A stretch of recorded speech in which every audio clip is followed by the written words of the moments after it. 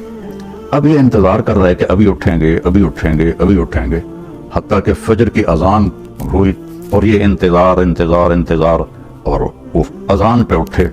تب یہ حیران پریشان ہو گئے کہ یہ چاچے نے تو 2 نفل تہجد بھی نہیں پڑھے، تو جنت کی بشارت کہاں سے مل گئی؟ اب اللہ کے نبی کی بات بھی غلط نہیں ہو سکتی. اور آگے چاچا جی کا بھی عمل کوئی نظر نہیں آ رہا، ساری رات سوتا پیا. تو ان کا اچھا ایک رات اور دیکھوں گا. اگلی رات عشاء کے بعد انہوں نے وہی کام کیا، چادر اوپر لی اور ایسے کر کے بیچارے کتنے تھکے ہوں گے، یوں کر کے دیکھ رہے. وہ آئے اللہم بسم کا منہ تو احیا اور او گئے. وہ ساری رات سونے میں گزار دی. فجر کی نماز اذان پہ اٹھے. اب ان کی حیرت اور بڑھ گئی کہ اس زمانے میں تو منافق تہجد نہیں چھوڑتے تھے، تو ان کو تو جنت کی بشارت ملی پڑی ہے، یہ تہجد بھی نہیں پڑی اور جنت کی بشارت.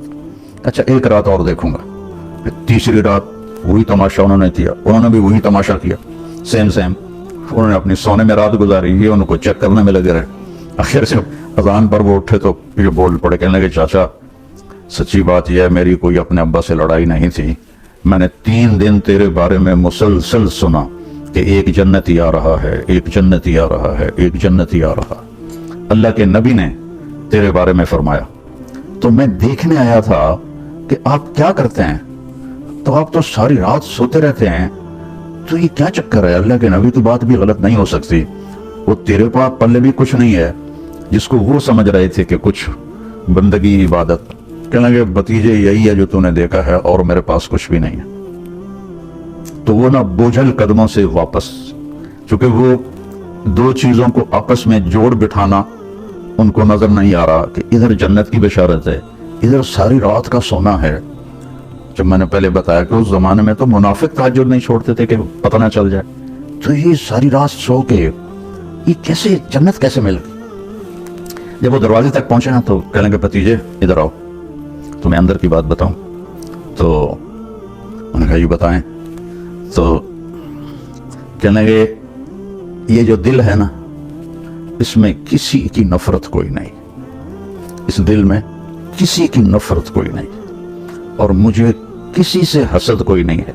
اللہ جب کسی کو کوئی نعمت دیتا ہے تو مجھے کبھی حسد نہیں ہوا، اور اس زبان سے میں نے کبھی کسی کو تکلیف نہیں پہنچائی. تو وہ ایسے کھڑے تھے نا، تو ان کا جو حدیث میں تو یہ ایکشن نہیں ہے لیکن تھوڑا عربی سے مناسبت کی وجہ سے جو ان کا جو باڈی ریئیکشن ہوا وہ میں آپ کو دکھانا چاہتا ہوں. تو وہ کہنے لگے ہوا ہوا اچھلے پھٹا تھوڑا نہیں تو میں ڈائنا پڑا. کہنے لگے ہوا ہوا، کہنے یہی ہے یہی ہے، اور آگے کہنے لگے یہ ہمارے بس میں نہیں ہے. تو اللہ کے بندوں سے دل صاف رکھنا. اپنے گھروں میں اگر آپ کئی میاں بیوی آئے ہوئے ہیں، اپنے گھروں میں خوشی دیکھنا چاہتے ہو تو وہ پیسے سے نہیں آئے گی، وہ آپ کے اچھے اخلاق سے آئے گی، آپ کے اچھے رویے سے آئے گی، برداشت کرنے سے آئے گی. ایک دوسرے کی برداشت کرنے سے آپس میں محبتیں قائم ہوتی ہیں، چیزوں سے نہیں. 2 واقعات میرے ساتھ اوپر نیچے پیش آئے. ایک دوست کے ہاں میرا بیان تھا مسورات میں، تو بیان کے بعد انہوں نے مجھے کہا کہ ایک میرے دوست کی بیگم ہے آپ سے ملنا چاہتی ہیں، انگلینڈ میں رہتے ہیں، اور وہ جو خود تھے میرے دوست وہ بھی بلینئر تھے. تو مجھ سے کہنے لگے کہ میرے جیسے 200 اس کی جیب میں آ جائیں گے، اتنا مالدار ہے وہ، میرے جیسے 200 اس کی جیب میں آ جائیں گے. سو میں نے کہا بلا لو. تو وہ آئیں اور تھوڑی سی بات کے بعد انہوں نے رونا شروع کر دی. کہنے لگے لوگ سمجھتے ہیں میں بڑی خوش قسمت ہوں، بہت بڑے مالدار کی بیگم ہوں، لیکن میں اس دولت کو کیا کروں، میرے خاوند کا رویہ ہی ٹھیک نہیں ہے. لوگ میری گاڑی دیکھتے ہیں، میرے کپڑے دیکھتے ہیں، لیکن میرا دل تو اللہ ہی دیکھتا ہے اور تو کوئی نہیں دیکھتا. میرے خاوند کا جو سرد رویہ ہے اس نے میری زندگی حرام کر دی. چند دن کے بعد میں کراچی جا رہا تھا تو مجھے دیکھ کر ایک نوجوان میرے پاس آ گیا. کہنے لگا مولانا آپ سے ایک بات کرنی کہ اللہ نے مجھے سب کچھ دیا ہے، دولت بھی ہے، عزت بھی ہے، سب کچھ ہے، لیکن میں اپنی بیوی سے اتنا تنگ ہوں، اگر میرے بچے نہ ہوتے تو میں اس کو طلاق دے دیتا. اس کی زبان 30 فٹ لمبی ہے، میں کیا رکھ دی کتنے 3 فٹ جڑے تو اس کی زبان 30 فٹ لمبی ہے. تو یہ 2 تصویر کے رخ ہیں. ایک خامند کی بد اخلاقی سے عورت رو رہی ہے اور ایک جگہ عورت کی بد اخلاقی سے خامند رو رہا ہے اور وہ کہہ رہا ہے بچے نہ ہوتے تو میں طلاق دے دیتا. تو اپنے گھروں میں اگر آپ خوشی دیکھنا چاہتے ہیں تو اپنی زبان کا بول میٹھا کریں اور ایک دوسرے کی برداشت کرنا سیکھیں. میرے نبی کا فرمان ہے سب سے بہترین گھونٹ اور سب سے میٹھا گھونٹ جو انسان پیتا ہے وہ غصے کا گھونٹ ہے جس کو وہ پی لیتا ہے. اچھا غصے کو پینے سے کیوں تشبیہ دی؟ برداشت کرنا نہیں کہا، پینے سے. کہ عرب میں پانی کوئی نہیں اور پانی کے پیچھے 3 دن کا سفر کر کے وہ مشکیزوں میں پانی بھر کے لاتے ہیں تو پانی کی حفاظت وہ اپنی جان سے بھی زیادہ کرتے ہیں. تو ایک گھونٹ کے لیے بھی وہ ترستے ہیں. تو میرے نبی نے تشبیہ دی غصے کے برداشت کرنے کو پانی سے، کیونکہ پانی کا گھونٹ اگر مل جائے تو زندگی بچے گی نہ کہ بچے گی. کہ غصے کو پی جاؤ تو تمہاری گھر کی ساری زندگی خوبصورت ہو جائے گی، بچ جائے گی. اور ایک صحابی آئے، یا رسول اللہ من اسلام، اسلام کیا ہے؟ آپ نے فرمایا اچھے اخلاق. وہ دیہاتی تھا، یہاں سے اٹھا اور ادھر آ کے بیٹھ گیا. یا رسول اللہ مت دین، دین کیا ہے؟ آپ نے کہا اچھے اخلاق. وہ ادھر سے اٹھا اور ادھر آ کے بیٹھ گیا. یا رسول اللہ دین کیا ہے؟ آپ نے کہا اچھے اخلاق. وہ ادھر سے اٹھ کے پیچھے جا بیٹھا. یا رسول اللہ دین کیا ہے؟ اور ہمارے نبی کی عادت تھی جب آپ کو کوئی متوجہ کرتا تھا تو آپ ایسے نہیں آتے تھے. مثلا ادھر یہ عبدالوہاب بیٹھا ہوا ہے، یہ مجھے کہے مولانا تو میں اتنا ہی کروں گا جی. لیکن ہمارے نبی کی عادت تھی جب آپ کو کوئی بلاتا تھا ادھر سے تو آپ پہلے یوں ہوتے تھے، اس کو اپنا سینہ دیتے تھے، پھر کہتے تھے جی فرمائیے. کوئی ادھر سے بلاتا تھا تو آپ ایسے نہیں کرتے تھے بلکہ آپ پورا اس کی طرف مڑتے تھے اور پھر کہتے تھے جی فرمائیے. تو اس نے ہمارے نبی کو چاروں طرف گھما دیا، آگے بھی، دائیں بھی، بائیں بھی، پیچھے بھی. کہنے لگا یا رسول اللہ دین کیا ہے؟ ہم نے کہا بھائی کب سمجھے گا؟ دین یہ ہے کہ غصہ نہ کیا کر. آپ نے آخر میں فرمایا دین یہ ہے کہ غصہ نہ کیا کر. اب غصہ تو ہر انسان مرد عورت کو آتا ہے، مطلب یہ ہے کہ جب آئے تو اسے روک لیا کر. غصے میں صحیح بولنا انسان کے بس میں نہیں ہے، صرف انبیاء کو یہ طاقت ہے کہ وہ غصے میں بھی صحیح بولتے ہیں. تو اس لیے جب غصہ آئے تو خاموش ہو جاؤ. جب وہ لہر گزر جائے پھر اپنا گلا شکوہ جس سے بھی کرنا کرو، لیکن غصے کی حالت میں بڑے سے بڑا ولی بھی وہ ضرور دائیں بائیں ہو جاتا ہے کہ انسان، اس لیے غصہ عقل کو کھا جاتا ہے. تو اپنے گھروں کو خوبصورت بنانا ہے تو امریکہ جانے سے نہیں خوبصورت ہوں گے، وہ آپ کے اچھے رویوں سے اپنے دل کو نفرت سے پاک کریں، اپنی زبان کو غلط بول سے پاک کریں، کسی کی دل آزاری نہ ہو، کسی کا کوئی یہ نہ کہے کہ میری بےزتی ہو گئی اور میرے ساتھ اچھا نہیں کیا. یہ بعد میں حضرت لقمان علیہ السلام فرماتے تھے کہ میں چپ رہنے پہ کبھی نہیں پچھتایا، میں جب بھی پچھتایا اپنے بول پہ پچھتایا. تو اپنے گھروں کو آباد رکھنا ہے نا تو اپنے اخلاق اچھے کرو، اپنا بول میٹھا کرو، برداشت کرنا سیکھو، اپنے بچوں کو سکھاؤ. چونکہ وہاں کی لائف کیا پوری دنیا میں یہ ہے کہ برداشت ختم ہے. تھوڑی تھوڑی باتوں پہ طلاق ہو رہی ہے، تھوڑی باتوں پہ لڑائیاں ہو رہی ہیں. تو اپنے خاص طور پر اپنی بچیوں کو صبر کرنا سکھاؤ، انہیں سمجھاؤ کہ انڈیا پاکستان کے لوگ جہاں بھی آئیں نا ان کا سسرالی معاشرہ کوئی اچھا نہیں ہے، ان کی عادتیں تبدیل نہیں ہوئیں، وہ جہاں بھی گئے ہیں. تو اپنی بیٹیوں کو، اپنے بچوں کو سمجھاؤ کہ کسی کی بیٹی کو ساتھ لے کے چلنا ہے تو کیسے چلنا ہے. ہم ان کی تعلیم دیکھتے ہیں، یہ کر لیا، وہ کر لیا، پی ایچ ڈی کر لی، اب کاروبار سنبھال لیا، اب اس کی شادی کر لو.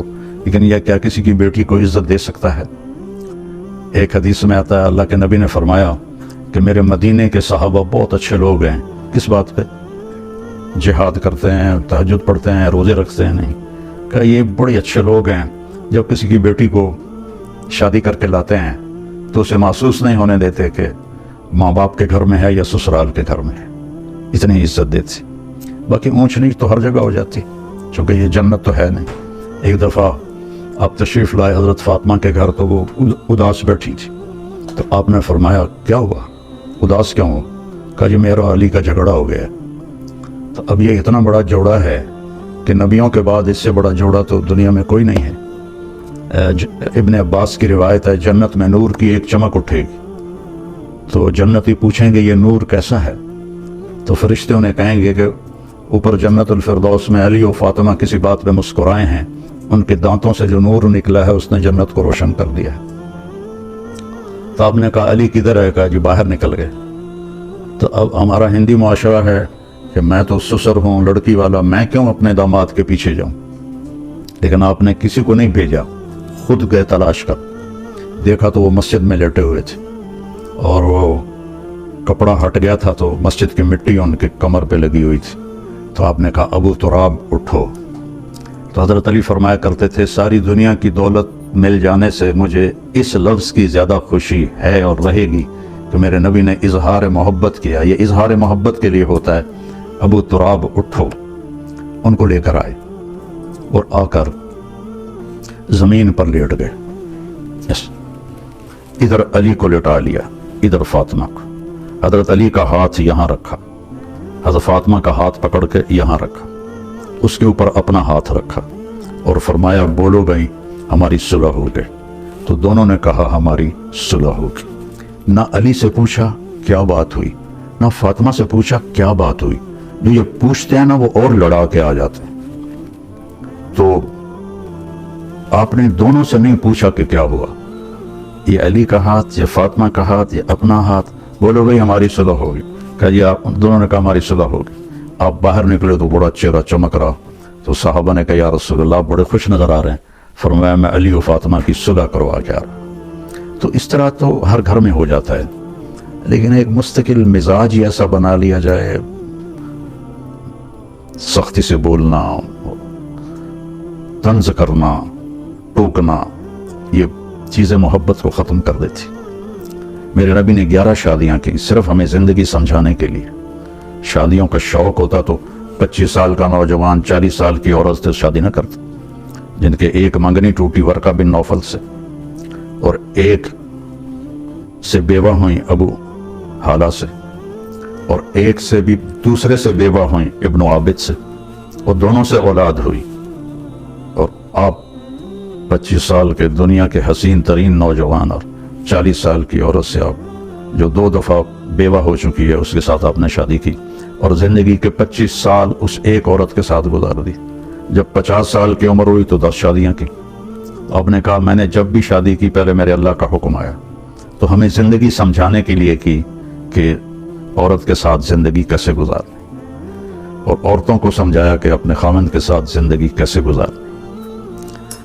تو اللہ ہمیں اچھے اخلاق کی توفیق دے، اس کی نیت فرمائیں۔ تبلیغ میں تھوڑا وقت دیا کریں، آپ کو بہت فائدہ ہوگا انشاءاللہ۔ السلام علیکم۔